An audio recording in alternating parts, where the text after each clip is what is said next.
Hello, welcome back to my channel. My name is Lana, and today we're going to be talking about the reading challenges that I set for myself in 2023.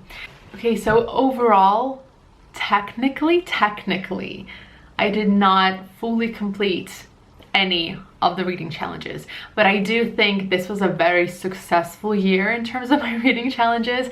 I'm very happy with the result, and the ones that I ended up not finishing was my choice, so I don't feel too bad about it. But let's see what they were. So this is the page that I created for my 2023 reading challenges. It's not very pretty, but it is what it is. Let's start at the first thing that I want to talk about is this one, number one, read my sister's favorites. My sister is an avid reader and she recommends me books all the time, and in the past I've been well, adding them to my TBR but not really prioritizing them, and that would lead to her commenting on it constantly. So I decided to actually start reading the books that she recommended, and I'm really glad I did. I enjoyed a lot of these. So I read Fahrenheit 451. It's so hard to say. I enjoyed it. I see why this is considered a classic. It was hard to read at times just because I didn't fully understand what was happening, and maybe it was in the writing style wasn't fully clicking for me, but I really enjoyed the ending of the book. Like, that last part of it was really nice to me, and the conversations they had was really interesting. So I'm glad I read this finally. Then there is Courage to be Disliked, which is this Japanese book about philosophy and psychology, and it's formatted as a dialogue between like a student and a master, and the student keeps asking questions and keeps trying to not undermine but poke holes in everything that the psychologist is saying, and the psychologist slash philosopher, I don't remember which one it was, I think it was philosopher, they are, you know, finding ways to I don't know, to change the student's mind about the world, about people and relationships and all of that. I liked the content of the book. I liked the things that it was saying. There were some interesting ideas that I've never thought of, that I've never considered, that did lead me to have some like internal conversations and considerations about like how maybe I want to change some things in my life or whatever. But the actual reading experience was so tedious. I understand why they decided to do the dialogue format, because sometimes like you are that student who is reading this and sometimes not believing or being kind of skeptical about the information that they're being given. So it's kind of like, if you have a doubt, it is being addressed here. But sometimes that student was just too much and he had too many questions and he would doubt everything. And for me, it was just like, tell me what do you want me to like know?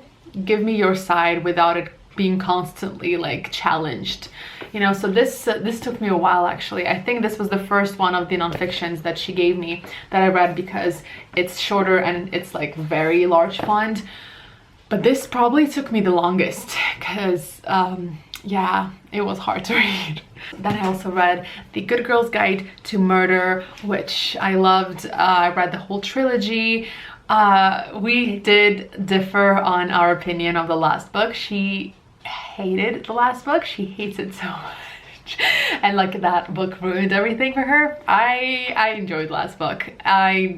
It's not perfect, but I definitely did not have the same emotions about it as she did. We had interesting conversations about that, but love the series. And the other nonfiction that I read was Range by David Epstein, and this one I read in December, so this was like right before the year ended. I really did enjoy this. The main idea of this book is pretty simple, that like, don't focus on just like one thing and become like the extra master of this one thing. Try different things, learn different things, be more open to many different aspects of the world, and that will make you more successful and better at that one thing that you want to do. So this whole book is all like different stories and different cases of different companies, and it's like those were interesting. Not all of them I enjoyed, but it was a very nice read and I'm glad I read it. And the only book in this challenge that I did not get to was Nudge, which is another nonfiction book about behavioral economics, which I was not feeling very nonfiction-y this year, which is ironic because if you've seen my best books of 2023, the #1 spot is in nonfiction. So yeah, so this one will be added to my reading challenges for 2024. So that was the Read My Sister's Favorites. The second challenge that I set for myself was to reread The Lord of the Rings. I was just really feeling in the mood to go back to those books, and out of all the Lord of the Rings books that I own, I did actually manage to read The Hobbit, which I loved, and that was a reread for me because I read it before, but I read it when I was like 8 or 9 or something. Like, it was so long ago, I remembered nothing of it. So it was very, very nice to read it as an adult, and also read it in original English as an adult because I initially read it in Russian, and just to go back to that world. It was beautiful, it was magical, but in no point this year did I feel the need to, or like the urge to restart Lord of the Rings. I don't know why. I initially planned to get back to Lord of the Rings in the summer months, but every summer month that I was entering, I kept thinking, oh, should I actually start with my reread? And the feeling never came to me to do that, so I decided to cancel our reading challenge. It did not happen. I don't want to set this challenge for this year, now 2024, because I don't really feel like a strong urge to do that. If within the next 12 months I feel like I want to reread Lord of the Rings, I will do it, but I don't want this to be like a reading challenge because I'm a mood reader, and it's very weird to decide so like long in advance what my mood is going to be the whole year. So I'm not sad about that one. My third challenge was go back to The Artist's Way. I hate explaining what this is because it's so hard to explain. Well, basically it's like a workbook for creative people, and you read chapters and then you do special tasks after each chapter, and it's meant to last you 12 weeks. And the first time I did it was in 2020, and initially when I finished it, I've decided to go back to it every like 2 or 3 years and do it all over again, because that, like, the first time was so beneficial for me. It helped me a lot, and I thought, oh, I need to like do this again and renew this every couple of years. But this year I was very determined to do it, but I started rereading it. I actually did complete chapter 1, and I completed all like the tasks that I needed to complete, and it just felt like not enough time has passed, because even in my tasks and the things that I was meant to like really, you know, go back to and think about and challenge my beliefs or whatever, it felt like I was doing the same thing I did in 2020. Like, some things have changed, some things have become easier, but I feel like there needs to be more time that has passed for it to be as important and as beneficial for me. So this is another reading challenge that I canceled in the beginning of the year, because I think in January or February was when I decided to finally start The Artist's Way again. So yeah, that one a fail, but again, it was my decision and I feel good about it, so I'm not upset. But now let's go back to the 2 big reading challenges that I've decided to participate in 2023. The first one was Read Your Bookshelf Challenge. So the Read Your Bookshelf Challenge had these prompts, and every prompt was connected to the previous book that you read, the previous months. As you can see, I managed to get to August, and then the prompts got confusing for me. We will talk about the prompts. Yeah, I stopped following it because if you miss one prompt, it's kind of hard to continue because they're all connected to each other. But I don't feel bad about this. Anyway, let's look at what I read. So in January, the prompt was A or the in the title, and I read Agatha Christie, 13 Problems, which I really loved. In February was Complementary Colors of the cover. So this cover that I have here is not the one I own. The one I own has the complementary colors. I just did not take it out for the video. It's a little lazy. But loved The Hobbit. Then in March was the title that starts with the next letter in the alphabet, and I chose I'll Be Gone in the Dark, which was very nice. Not what I expected, and I feel like it's a little mismarketed because yes, it's true crime, but it's not like, if you want true crime, this is not the book you would reach for if you want true crime, but still very enjoyable. And then April was a different genre, and yes, I did stay in the non-fiction genre, but I changed the subgenre. So I went from true crime to kind of self-help, and I read The Courage to Be Disliked that I just talked about. Then in May was a book that has more pages, and I ended up reading A Taste of Gold and Iron, which I really enjoyed. It was a very nice book. I had a good time reading it. And then in June was a title that has half as many letters, and I read this short story collection, Shit Cassandra Saw. It doesn't seem like it fits, but I read it in Russian, so I read the Russian translation, and the title there did fit the prompt. I did not like this book. I have very negative emotions toward this book. I feel like it's just not what I like, not what I want to read. I don't know why, but it was just not a good time for me. And then in July, Set in a Different Country or World, I went back to Discworld by Terry Pratchett, and I read The Truth. Unfortunately, The Truth, of the 3 Discworld books that I've read, The Truth I liked the least.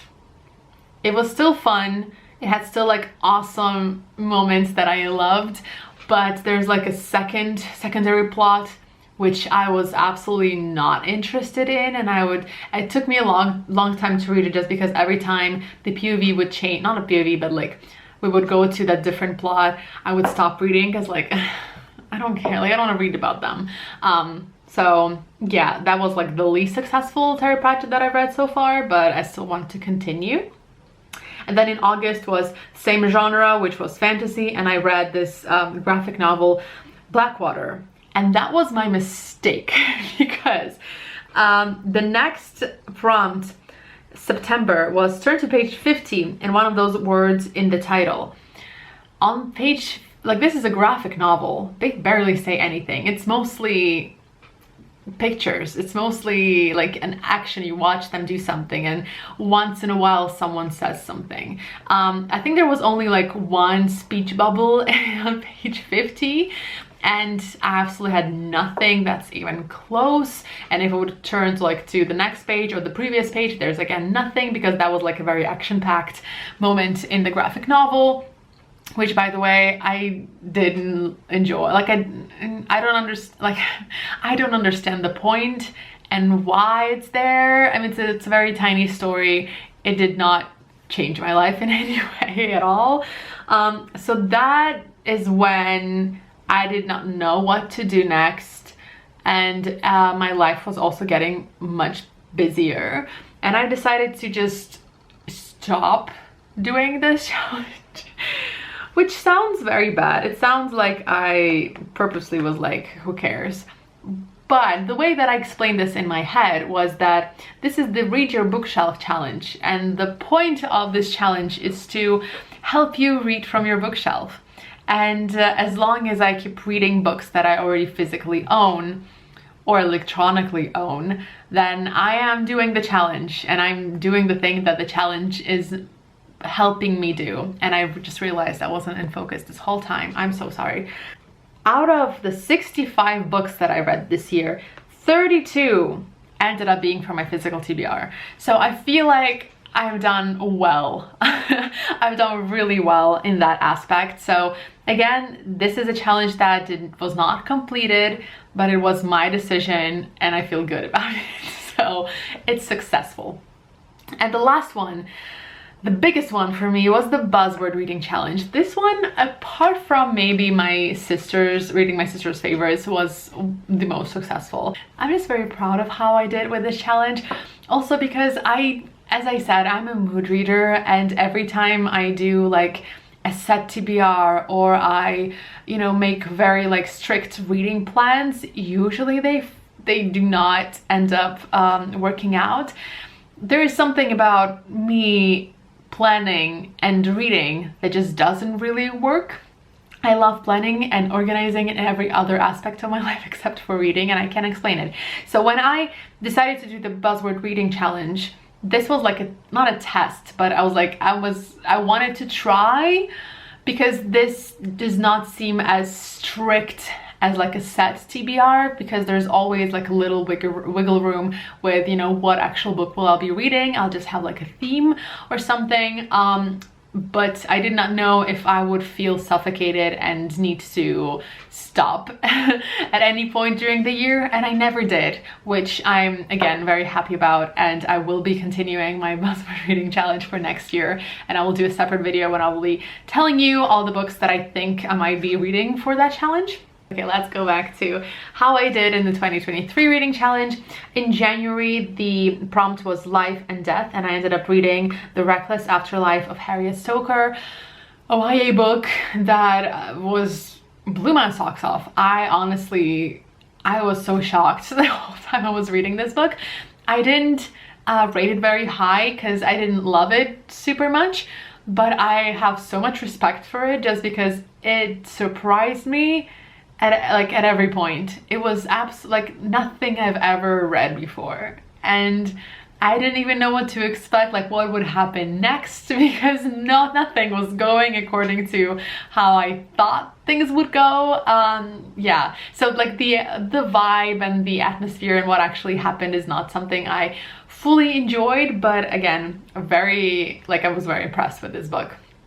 In February, the prompt was verbs. I ended up going with the thriller They Never Learn, which I really enjoyed. I didn't feel like this was like an incredible thriller that I will be talking about and thinking about a lot, but it was very nice. I really enjoyed it, and it was read during a trip, so it will always be connected to that trip in my head. And I do have a reading vlog for when I read that book, if you want to check it out.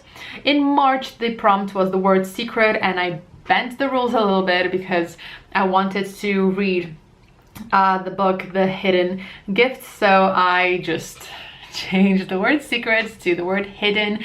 I know it's not allowed, but I allowed it myself because this is my life and I do what I want.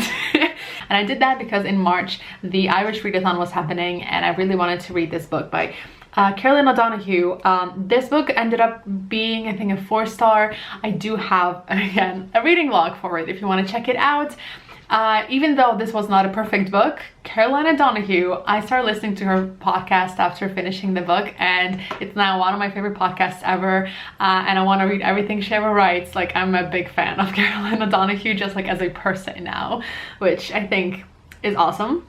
Then in April, the prompt was emotions, and I ended up reading the nonfiction book Good Morning, I Love You, which is all about self-compassion and empathy and being kind to yourself. And like, it's all things that, you know, I know and I've already heard or read in other places, but you know, it's always good to be reminded of these things. It's a very short book.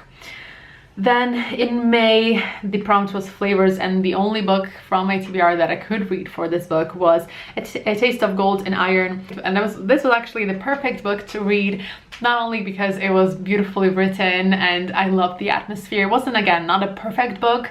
I did not get a 5-star, but I really enjoyed the reading experience and the story. And then I ended up going to Turkey this year. So reading about the Ottoman Empire, of course, is like a fantastical version of it, but like in some of the descriptions of the world within this book, I got to experience in Turkey, which was very, very nice. And I love getting those like connections between the books that you read and the places that you visit. And then while I was on that trip in June, the prompt was other, and I ended up picking up The Other Black Girl. I think I read like 30% of the book. Why I'm not a focus. I think I read like 30% of the book before putting it down. This was just not the right way, not the right time, I guess, for me to be reading that book. It's hard to explain why it was not the right thing to be reading for me, also because of the things that were happening in the world and in my life at that time. So I put it down and I told myself that I will finish it by the end of the year. I will get back to it. But since then, I started encountering just people randomly talking about this book and not giving it the best reviews. So I think I should DNF it, because now, after reading some not stellar reviews, my motivation to go back to this book is very small. So I think I'm just gonna DNF this book and move on with my life. I still count this because I did pick it up and I did read 30% of it. If the Buzzword Reading Challenge is about completing books with the prompts, then because of this book I failed, but I think I can still count it. And if I still count it, then I did successfully do this challenge, which is what I want to think. Then in July, the prompt was weather words, and I ended up finishing the Simon Snow trilogy with Any Way the Wind Blows. I'm not like a big fan of this trilogy. I did read the first book a long time ago and it was fine. You know, I did not become super obsessed with it. Like I wasn't, you know, the biggest fangirl of the series. Then I did read the second one, and I remember everyone was so upset about the second one, and I didn't really care much. Like I read it, and yeah, it was a little boring, but again, I was just not as invested as many people were with the series, so it was fine. So when this prompt came up and I found this book in my TBR, I realized, oh, let me just finish the series and call it a day. And I found an audiobook, and I honestly had very little expectations. I barely remembered what happened before. I'm not super invested in the characters and the storylines and all of that. And I loved this book. It was so good. I know that many people who are like big fans of the trilogy, they hated the ending. They did not like this book. But maybe because I had that like distance between me and the story, and I was not super invested. I actually like really liked the way the series was finished. I liked what she did with the characters, how they end up, where they end up in the end of the book. I remembered this world that was created, and I really enjoyed, like, I had so much fun during reading this book. I was so surprised because I honestly thought this was just gonna be an audiobook that I'm gonna listen to while I wash the dishes before I go to bed every day and not really think much of it, and it was great. I have nothing to say. I loved this book so much. And then in August, the prompt was body parts, and I read The Bone Houses. And it was, again, during a trip, so it's forever connected in my head with that place we went to with my family. I enjoyed this book. It was kind of forgettable, though. It was very atmospheric. I liked the vibe of the book. It was dark, and you can kind of... It was so atmospheric, you can kind of like smell it, and there's this feeling like, it's very hard to explain, but like the weather of the book I still remember it. I still remember not so much the plot or the characters, but I remember the feeling of the book, of the like the atmosphere of that world. That was very nice. So yeah, I did enjoy it, but it was not a favorite. It was not super memorable. And then in September, the prompt was game words, and I finally read Rule of Wolves by Leigh Bardugo, finished the duology, and I didn't love it. I didn't hate it. I realized that since I've read King of Scars and the Six of Crows trilogy, I think I stopped caring so much about this world and these characters, and I was just like, I was very happy to let them go with this the finishing of this duology. I was happy to say goodbye to them. I'm like, good for you, you resolved this and this and this. There are many things that happen. I did like the action, I liked the like plot twist in the end, but again, it was just like a nice goodbye for me and not something that I'm gonna think about it a lot or widely recommend. Well, why would you recommend the second book in a duology? Anyway, let's go to October. The prompt was magic words, and I ended up reading Spellbound, and this is a book. This is the first book in a trilogy that's been on my TBR for a long time. I found it on some, I remember it was like some blog, and there was like a list of books, and I found it and I thought, sounds interesting. And this was like years ago. So when this prompt came up, I found this book in my TBR on my Goodreads, and I thought, let's try this. Let's see if it's actually good, because you know, it's been so long. And this book is set in the 20s in New York. It's like a paranormal mystery romance situation. And it's male romance, and it was so nice. I liked it so much.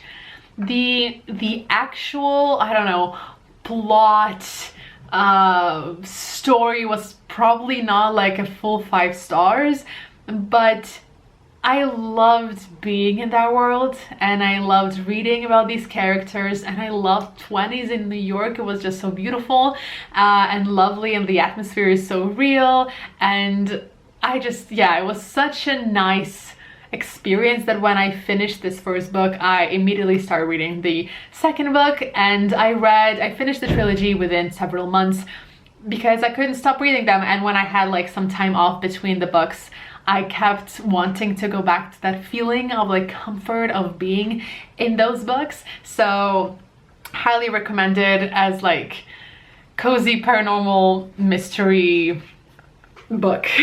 And for November, the prompt was the word good, and I ended up reading For Your Own Good by Samantha Downing, and I really enjoyed it. I really loved it. It was so twisty, and it kept just changing ways, and it did so many things that I did not expect, and I loved it. And I loved like all these characters and not being able to fully trust anyone. And it's set in a school.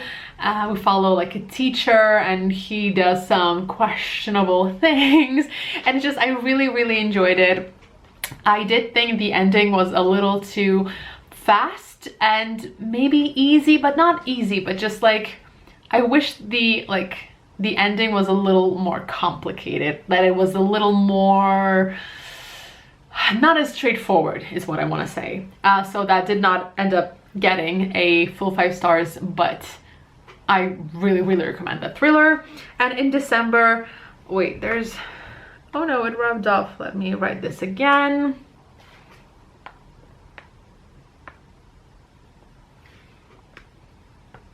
And in December, the prompt was sound-related words, and I ended up finally reading Wolfsong by TJ Klune. I heard so much about this book. So many people adore it, love it.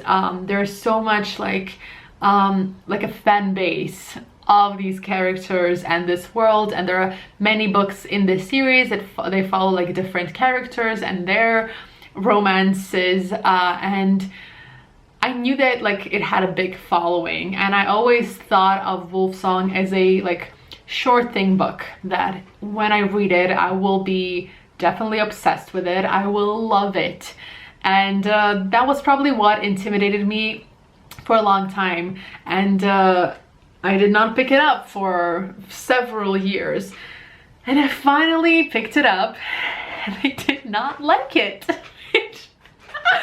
Which is, you know, you can never really predict these things. But yeah, this is like a werewolf romance situation, but it's like heavy and difficult and very angsty. There's a lot of like, it's very tragic.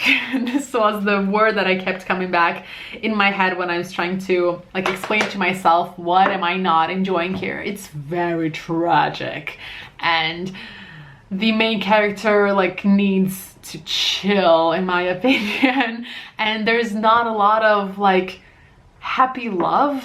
And because of this book, I now know I'm not into werewolves, and I don't want to read books about werewolves, because a lot of like the things about werewolves is based on this like I don't know, animalistic urges of like being overprotective and like being barely able to contain your like animal instincts, and like those things, I don't find them romantic. I don't find them like sexy, enticing at all.